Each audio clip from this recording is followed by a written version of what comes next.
Dumulog sa Korte Suprema ang Duterte Youth Party List upang humiling ng temporary restraining order laban sa suspensyon ng Commission on Elections sa kanilang proklamasyon bilang nanalong grupo sa 2025 Party List elections. Si Margot Gonzalez magbabalita live. Margot, magandang gabi.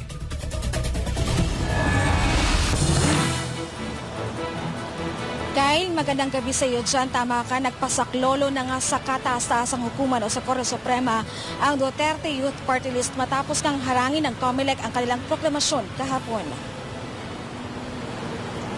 Si Ronald Cardema, chairperson ng Duterte Youth Party List, ang mismong nag-file ng petisyon, Kyle, upang questionin ang desisyon ng COMELEC na suspendihin ang kanilang pagkilala bilang isa sa mga nanalong party list groups kahapon araw ng Lunes. Nakapagtala ang Duterte Youth ng pangalawang pinakamataas na boto sa 2025 party list elections na may 3 upuan sa Kongreso matapos makakuha ng mahigit 2 milyong boto. Sa kanilang petition for certiorari sa ESC, iginit ng grupo na nagkaroon ng grave abuse of discretion ng COMELEC sa pag-suspend ng kanilang proklamasyon. Kalakip din sa petisyon nila ang panawagan sa kataas-asang hukuman na maglabas agad ito ng temporary restraining order laban sa suspensyon. Ayon kay Cardema, ilang oras lamang bago ang proklamasyon kahapon nang saka ipinaalam sa kanila ng komisyon na hindi sila kabilang sa listahan ng mga ipuproklamang partido. Dagdag pa ni Cardema, kung napaghandaan lamang ng maaga, maaring naayos pa ang sitwasyon at agad nila itong napigilan. Binanggit din sa petisyon ang matagal ng kasong inuugnay sa kanila mula pa noong 2019 at kinwestiyon nila kung bakit hanggang ngayon ay hindi pa ito nare-resolba, lalo na kung seryoso ang mga aligasyon laban sa kanilang grupo gaya ng issue sa kanilang accreditation at sa issue ng vote buying. Matatandaan ang dahilan daw ng poll body kung bakit sila nagpalabas ng suspensyon para sa kanilang proclamation ay dahil daw sa seryosong aligasyon laban sa Duterte Youth. Bakit sa tingin namin merong grave abuse of discretion? Kasi discretion na lang pala ng COMELEC ngayon kung kailan sila magpoproklama ng duly elected winners sa eleksyon. Alam nyo, sa ating bansa, ang katunayan na nga lang na merong demokrasya dito sa bansang ito, tuwing 3 taon nagpupunta tayo sa halalan, bumoboto tayo. Ang Duterte Youth Party List po ay ibinoto ng lampas 2 milyong Pilipino. Pag pumunta kayo sa resulta ng COMELEC, pag tiningnan nyo yung local absentee voting ng ating mga pulis at sundalo, ang number 1 na binoto ng ating mga pulis at sundalo, Duterte Youth Party List.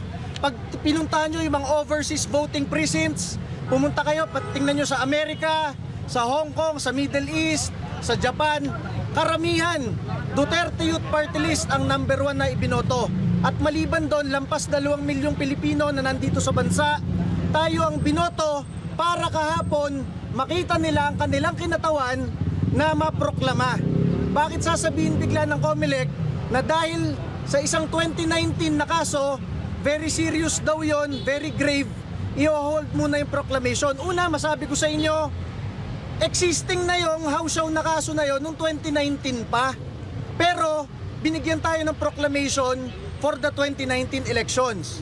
Noong 2022, existing pa rin yung 2019 na kaso na yon, pero pinasali tayo at binigyan tayo ng proclamation.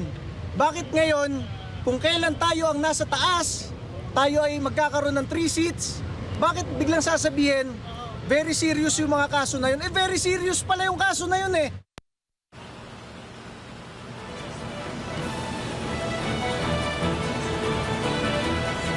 Ayon sa Korte Suprema, Kyle, dito naman sa bahagi ng kataas-asang hukuman, agad na ipaparaffle ang petisyon sa mga maestrado dahil itinuturing itong urgent, lalo na para sa panawagan sa TRO. If your petition includes a prayer for TRO, that's considered urgent. So that's immediately raffled, and it will be up to the member in charge to recommend if they will grant or not grant the TRO. Samantala, dito naman sa bahagi ng COMELEC, sinabi ni COMELEC Chairman na George Garcia na expected na nila itong paghahain ng petisyon ng Duterte Youth Party List. Una na rin sinabi ni Garcia na bago daw magkaroon ng bago ang assumption ng office sa June 30 ay makakapagpalabas na sila ng resolusyon dito sa kaso ng Duterte Youth Party List. At sabi rin ni Garcia, handa daw nilang sagutin ang petisyon laban sa kanila. Kyle. Alright, maraming salamat Margaret Gonzalez sa impormasyong iyong nahihatid live.